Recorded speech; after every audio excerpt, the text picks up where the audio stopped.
ಇನ್ನ ಭವ್ಯ ಅವರು ತುಂಬಾ ಚೆನ್ನಾಗಿ ಗೇಮ್ ಆಡ್ತಾರೆ, ಅಲ್ಲಿ ಒಳಗಡೆ ಇರೋದ್ರಲ್ಲೆಲ್ಲ ತುಂಬಾ ಸ್ಟ್ರಾಂಗ್ ಅಂತ ಹೊರಗೆ ಬಂದಿರೋ ಕಂಟೆಸ್ಟೆಂಟ್ಸ್ ಹೇಳಿದ್ದಾರೆ, ಫಿಮೇಲ್ ಕಂಟೆಸ್ಟೆಂಟ್ಸ್ ಅಲ್ಲಿ ಅಷ್ಟೆಲ್ಲ ಎಫರ್ಟ್ ಆಗ್ತಾ ಇದ್ರು ಅವರು, ಯಾಕೆ ಬಾಟಮ್ 2 ಅಲ್ಲಿ ಬರ್ತಾ ಇದಾರೆ, ಬಾಟಮ್ ಅಲ್ಲಿ ಬರ್ತಾ ಇದಾರೆ ಅವರು ಅಂತ? ಮೇ ಬಿ ಕೆಲವೊಂದು ಶ್ಯಾಡೋಗಳಿಂದ ಅವಳು ಹೊರಗಡೆ ಬರಬೇಕು ಅಂತ ಅನ್ಸುತ್ತೆ ನನಗೆ ಅಷ್ಟೇ. ಅದರಿಂದ ಹೊರಗಡೆ ಬಂದ್ಲು ಅಂದ್ರೆ ಪಕ್ಕಾ ಫಿನಾಲೆ. ಓಕೆ, ನೀವಿಬ್ರು ಅಂದ್ರೆ ಇದ್ದಾಗ ಬಾಟಮ್ 2 ಅಲ್ಲಿ ಇದ್ದಾಗ ನಿಮ್ಗೆ ಅನ್ಸುತ್ತಾ ನೀವು ಹೋಗ್ತೀರಾ ಇಲ್ಲ ಭವ್ಯ ಹೋಗ್ತಾರೆ, ಯಾವ ತರ ಇತ್ತು ಅದು ಫೀಲ್ ಅಂದ್ರೆ ನೀವೇನ್ ಅನ್ಕೊಂಡಿದ್ರಿ ಆ ಟೈಮಲ್ಲಿ? ನನಗೆ ತುಂಬಾ ಬ್ಲಾಂಕ್ ಆಗಿತ್ತು, ಏನು ಓಡ್ತಿರ್ಲಿಲ್ಲ, ಏನು ಥಾಟ್ಸ್ ಓಡ್ತಿರ್ಲಿಲ್ಲ.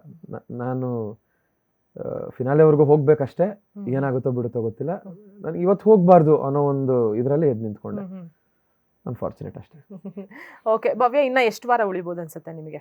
ನಾನು ಹೇಳ್ದಂಗೆ ಶ್ಯಾಡೋ ಬಿಟ್ಟು ಹೊರಗಡೆ ಬಂದ್ರೆ ಖಂಡಿತ ಟಾಪ್ 5 ಇರ್ತಾಳೆ. ಓಕೆ, ಅದೇ ಶ್ಯಾಡೋ ಇದ್ರೆ ಒಂದ್ ಸ್ವಲ್ಪ ಕಷ್ಟ. ಶ್ಯಾಡೋ ಅಂದ್ರೆ ತ್ರಿವಿಕ್ರಮ್ ಅವ್ರ ಜೊತೆಗೆ ಅಂತ.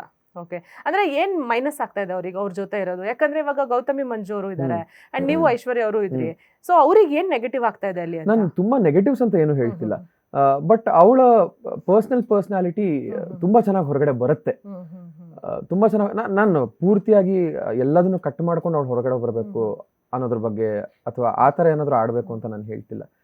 ಅವಳ ಇಂಡಿವಿಜುವಾಲಿಟಿ ಅವಳು ತೋರಿಸ್ಕೊಳ್ಬೇಕಾಗಿತ್ತು, ತೋರಿಸ್ಕೊಳಕ್ ಶುರು ಮಾಡ್ತಿದ್ದಾಳೆ ನಿಧಾನವಾಗಿ. ಹೋದ ವಾರದಿಂದ ತುಂಬಾ ನಿಧಾನವಾಗಿ ಅವಳ ಇಂಡಿವಿಜುವಾಲಿಟಿನ ತೋರಿಸ್ಕೊಳಕ್ ಶುರು ಮಾಡ್ತಿದ್ದಾಳೆ, ಸ್ಪೆಷಲಿ ಸುರೇಶ್ ಅಣ್ಣ ಕ್ಯಾಪ್ಟನ್ ಆದಾಗಿಂದ. ಸೊ ಆ ನಿಟ್ಟಿನಲ್ಲಿ ಅವಳು ಆಡ್ತಾ ಹೋದ್ರೆ, ಈ ವಾರ ಏನ್ ಆಡ್ತಾ ಇದ್ದಾಳೆ ಅದೇ ನಿಟ್ಟಿನಲ್ಲಿ ಆಡ್ತಾ ಹೋದ್ರೆ ಖಂಡಿತ ಟಾಪ್ 5 ಇರ್ತಾರೆ.